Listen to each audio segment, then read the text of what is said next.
तोहर औकात तो पहले से पता रहे, लेकिन आज तू अपन जात में दिखा देहल। अगर तोहर आँखी में थोड़ा भी शर्म हया बाचल होई तो दोबारा अपन मुंह मत दिखाइया।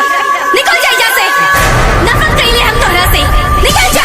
अरे जब प्यार ना रहे तब पहले काहे ना बतैलू कि आज आप बोला कि हम क्या मान करता रू। अरे चर्चे तो हमारे सरिया, चर्चे तो हमारे सरिया, हम तो मोहब्बत के नाम से ही बदनाम हूँ। प्यार नहीं रहता हो गोरिया रे हो, प्यार नहीं रहता, प्यार नहीं रहता, काहे ना बतैलू मोहब्बत के नाम से बदनाम काहे कइलू, मोहब्बत के नाम से बदनाम काहे कइलू।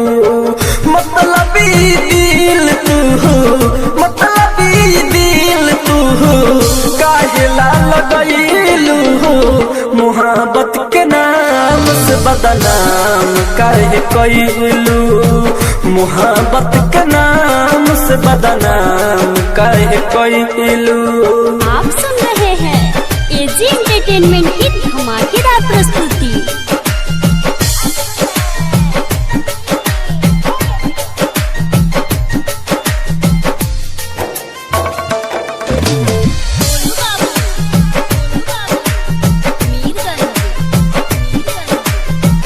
Mix by AG recording studio.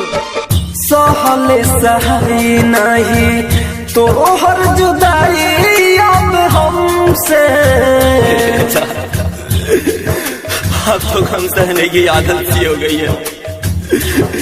अरे अब तो गम सहने की आदत सी हो गई है, रात को छुप कर रोने की आदत सी हो गई है।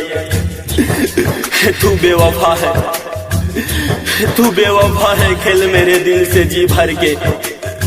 अब तो हमें छोड़ खाने की आदत सी हो गई है। सहले सही नहीं तो हर जुदाई अब हमसे, याद के रोबू एक दिन कहत बानी कसम से, आपन बना के हो गोरिया रे, आपन बना के, आपन बना के तू तो अनजान भइलू, मोहब्बत के नाम से बदनाम काहे कइलू, मोहब्बत के नाम से बदनाम काहे कइलू। आप सुन रहे हैं एजी एंटरटेनमेंट की धमाकेदार प्रस्तुति।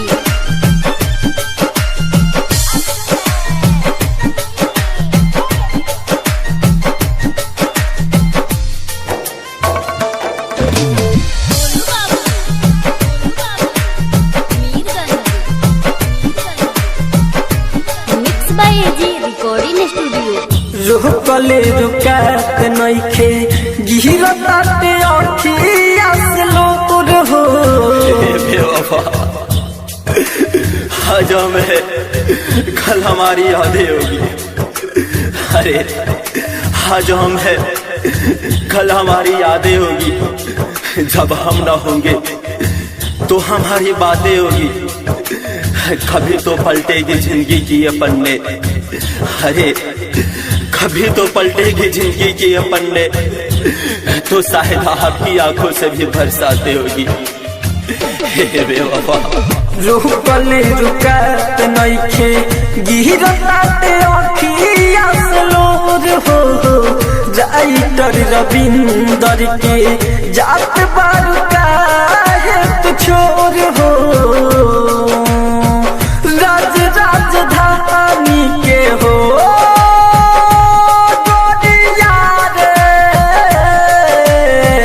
राज राजधानी के, राज राजधानी के अपमान के गइलू, मोहब्बत के नाम से बदनाम काहे कइलू, मोहब्बत के नाम से बदनाम काहे कइलू। Recording studio Roshanpur.